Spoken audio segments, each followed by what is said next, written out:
दोस्तों, समय कैसे बदलता है, इसका सटीक उदाहरण है देश भर में राम मंदिर को लेकर चर्चा। अयोध्या में निर्मित राम मंदिर को लेकर जो उत्साह है, उसमें आम लोगों के साथ साथ मीडिया की भी हिस्सेदारी है। एक समय था, विशेष रूप से 1990 में, उसी के आसपास का, जब एक दो समाचार पत्रों को छोड़कर कोई भी इसके पक्ष में नहीं था कि अयोध्या में विवादित स्थल पर राम मंदिर बनना चाहिए। आज स्थिति यह है कि दो चार मीडिया संस्थानों को छोड़कर सब राम धुन गाने में लगे हुए हैं। इन्हीं में से अनेक मीडिया समूह 1990 से 2000 में अयोध्या में राम मंदिर निर्माण की चाह को लेकर केवल सांप्रदायिक ही नहीं बताते थे, बल्कि राम मंदिर की बात करने वालों का उपहास उड़ाने के साथ उन्हें है दृष्टि से भी देखते थे। अयोध्या में राम मंदिर की मांग की खारिज करने के लिए कथित सेकुलर और लिबरल लोग ऐसे तर्क देते थे कि कल कोई मेरे घर आकर यह कहने लगे कि राम यहीं जन्मे थे और हम यहीं उनका मंदिर बनाएंगे, तो क्या यह स्वीकार कर लिया जाएगा? इन सेकुलर लिबरल तत्वों में वामपंथी इतिहासकार भी शामिल हो गए थे। वे अपनी झूठी स्थापनाओं के जरिए यह सिद्ध करने की कोशिश करते थे कि विवादित स्थल पर राम मंदिर की मांग क्यों निरर्थक है और सांप्रदायिक और खारिज करने योग्य है। ऐसे तत्व यह भी साबित करते थे कि अयोध्या में मंदिर तोड़कर मस्जिद बनाए जाने के कहीं कोई प्रमाण नहीं है। वे पूरी निर्लज्जता के साथ इसकी अनदेखी करते थे कि आखिर बाबर और उसके सिपाह सलारों का अयोध्या से क्या नाता हो सकता था, जबकि उनके पास इस प्रश्न का कोई उत्तर नहीं होता था कि बाबर को अयोध्या में मस्जिद बनाने की क्या आवश्यकता थी। फिर भी वे उन इतिहासकारों को झूठा बताने के लिए तत्पर रहते थे जो यह स्थापित करने की कोशिश करते थे कि अयोध्या ही नहीं, अन्य अनेक स्थानों पर भी मंदिरों का ध्वंस करके मस्जिदें बनाई गई और बाबर एक मूर्ति भंजक आक्रमणकारी ही था। सेकुलर लिबरल तत्वों ने ऐसा माहौल बनाया हुआ था कि मुसलमानों का एक वर्ग खुद को बाबर से जोड़ने लगा और उसके दुष्कृत्यों का बचाव भी करने लगा। फिर वह यह शिकायत भी करने लगा कि उसे बाबर की गलतियों के लिए जिम्मेदार ठहराया जा रहा है। कथित तौर पर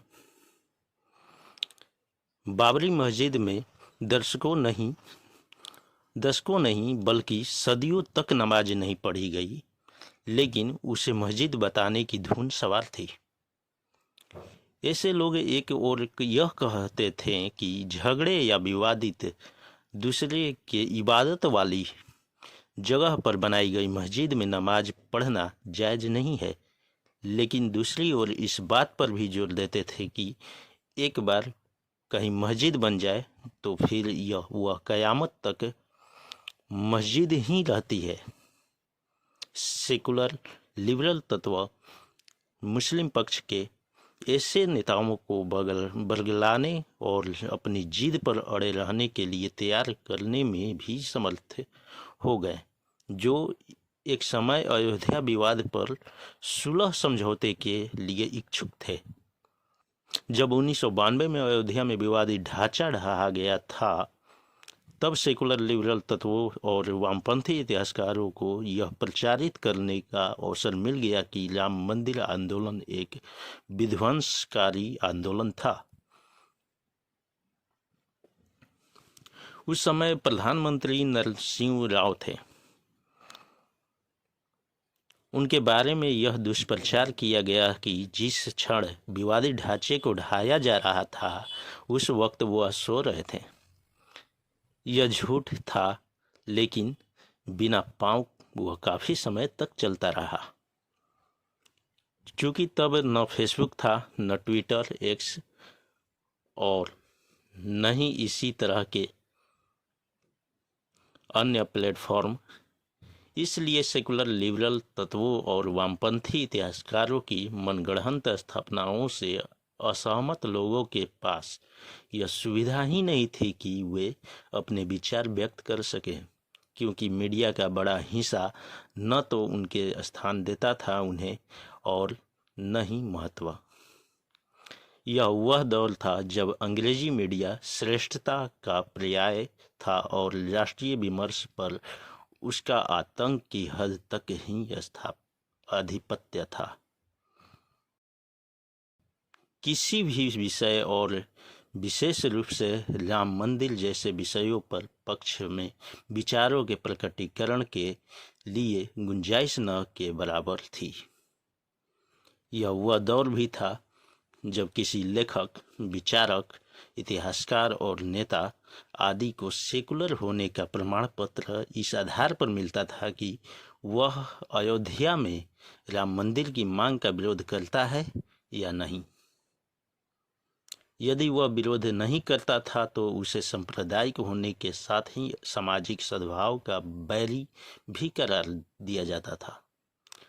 तब वामपंथी अवधारणा वाले विकृत सेकुलरिज्म की ऐसी धमक थी कि लोग चाहकर भी राम मंदिर की मांग का समर्थन करने से कतराते थे कि कहीं उन्हें सांप्रदायिक न करार दिया जाए।